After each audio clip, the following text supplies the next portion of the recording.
Hi friends, Prepared Suburbanite here. Over the last few weeks or so, I've been trying to reorganize my shop in my garage. Now, when it's not a shop, I park the Jeep in here, so it's a garage most of the time, and I have to back the Jeep out to actually use it as a shop. And it's also the storage area for a pretty good sized percentage of our prepper storage, food storage, and water storage and stuff like that. And I've had the urge to really get this thing reorganized so that it's much more efficient for day-to-day use for me and for my wife. So stick around and we'll go through some of the ideas that I'm bouncing around right now.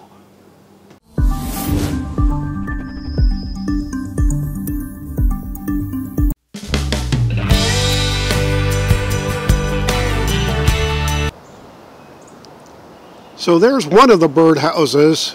This one is designed for wrens and chickadees and that kind of a thing. That's made out of 1x6 pine with a slanted roof, and that front panel has a little hinge built into the top, and I can lift that up to clean it out when the birds get done using it. So the reason that I'm out here is to kind of give you an idea of what I'm up against with respect to the spring project that I've got planned for here at the homestead. That's my shed.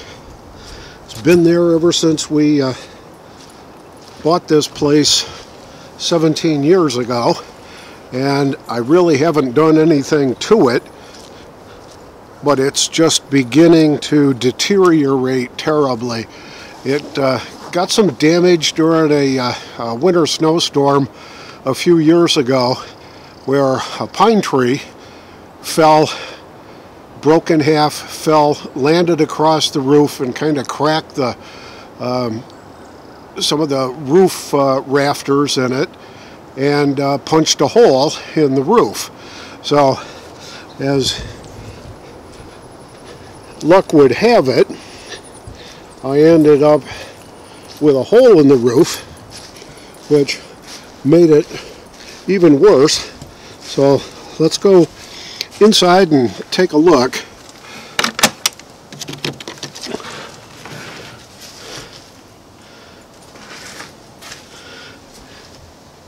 So here's the inside.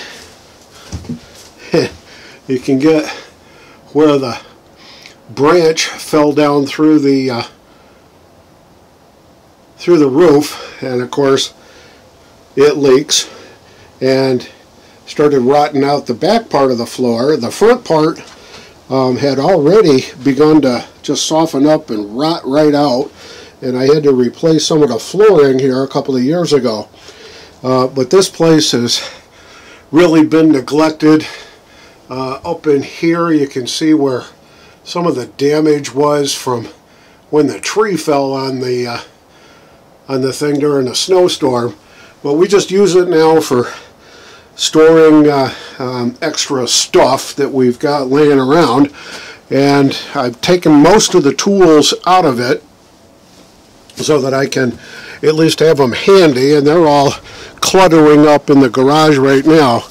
But this was built on a 2x4 base foundation, and if you come around back here, we can see how the 2x4s are there, right there. 2x4 construction sitting on a couple of cinder blocks, and that was it. And as you get closer to the front, it just kind of buries itself right in the dirt and started picking up all the moisture from the ground and all that. So it's been a real mess. So I'm going to have to tear it all apart, put it all back together, probably make it a little bit bigger. That's 8 foot by 10 foot now, and I probably will go at least 10 by 10 with it, so I can get maybe the lawn tractor and stuff like that to be parked in it. So we'll see how that goes over time. And then here's my bluebird house that I put together, one of the two that are here. That's made out of 1x6 cedar.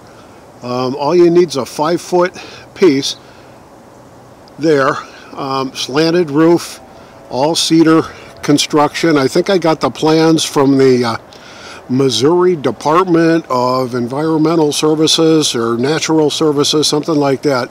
But it's really a nifty little plan, very simple to build. Over on this side, that side panel is hinged at the top, and it's got a pin at the bottom that holds it closed, and you just flip the pin, pull that side up, and you can reach in and clean it out when the season's done. So those are some of the things that I've been working on this winter. Down there you can see maybe that there's another birdhouse down there that I built for robins and that kind of a thing. So that one's there, and I do have one other bluebird nest that I put together, birdhouse, right there. So I've got 2 bluebird houses, a wren and chickadee house, and the robin house set up. But what I learned from this is how the shop was set up and how it's really not very efficient, and all the times I had to move tools and move saws and take things in and take things out. It was really very inconvenient. So that's why I wanted to get into getting the place a little bit more organized. So back to the shop we go. Now, because this is portable and mobile and it's on wheels, it's fairly heavy, but it's got a great little handle. It can be positioned pretty much anywhere.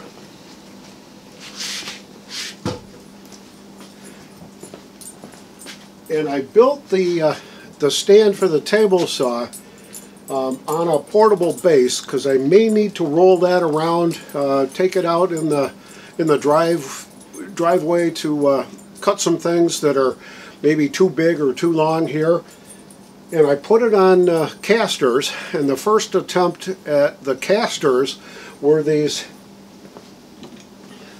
2-inch casters that I picked up at Lowe's Home Improvement Store. They're lockable. They worked okay. I had them on for a bit. They were just a little bit, they just weren't strong enough, I don't think, or big enough to handle the weight and the rough concrete, that kind of a thing. So with these, and I happened to find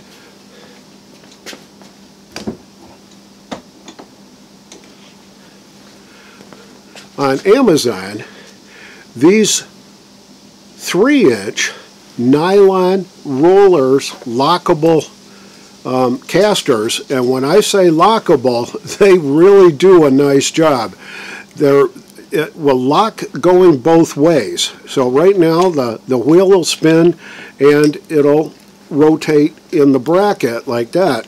So if you do lock her down, that wheel won't spin and it won't move, because it'll click right into place there. These, I think I got a set of 4 of them for 20 bucks. Well, heavens, that's $5 a piece. These were $4 a piece, and while I may be able to find a use for these in the future, these are going on. I did put a set on the table saw base, and I'm going to put a set of these on the chop saw base, so that's as portable and mobile as well.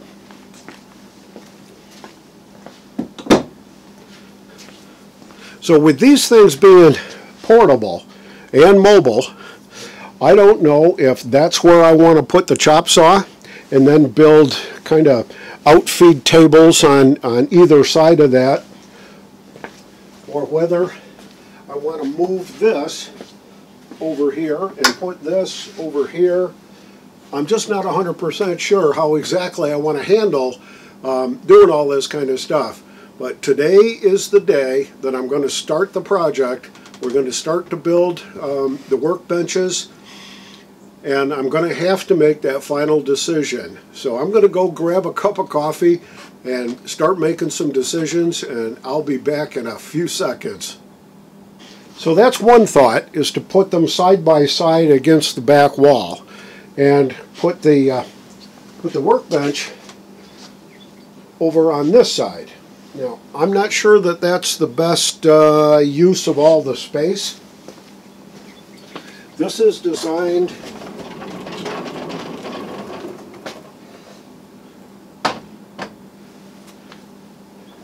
amazingly enough to use that part of the workbench as an outfeed table there. So I could incorporate that right here, use this and build